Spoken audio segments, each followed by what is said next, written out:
कृषी नगर दंगल प्रकरणी फरार मुख्य 6 आरोपींना अटक।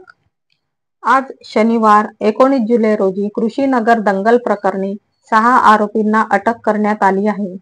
हे सर्व आरोपी बुलढाणा जिल्ह्यातील शेगाव तालुक्यातील ग्राम नागझरी येथे लपून बसले होते।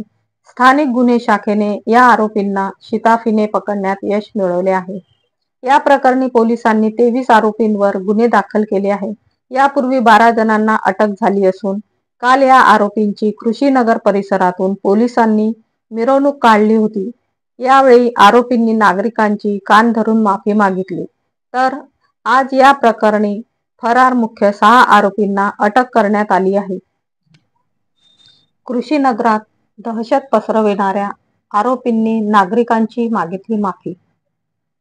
अकोला शहरातील कृषीनगर भागात दहशत पसरविणाऱ्या आरोपींची धिंड काढून पोलिसांनी नागरिकांना भयमुक्त करण्याचा प्रयत्न केला आहे। काही दिवसाआधी याच भागात 2 गटात पूर्ववैमनस्यातून सशस्त्र हाणामारी आणि हवेत गोळीबार झाला होता, ज्यामुळे नागरिकांमध्ये दहशत निर्माण झाली होती।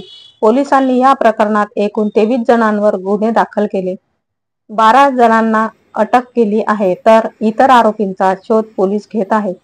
अटकेतील आरोपींची पोलिसांनी शुक्रवार 18 जुलै रोजी कृषीनगर परिसरातून धिंड काढली। या कार्यवाहीचा उद्देश नागरिकांमध्ये असलेले भीतीचे वातावरण दूर करणे आहे, मात्र पोलिसांनी याला घटनास्थळाची पाहणी नाव दिलं आहे। यावेळी आरोपींनी कान पकडून या भागातील नागरिकांची माफी मागितली, तर यापुढे आम्ही दहशत पसरविणार नाही अशी ग्वाही आरोपींनी दिली असल्याचे उपविभागीय पोलीस अधिकारी गजानन पडघन यांनी सांगितले।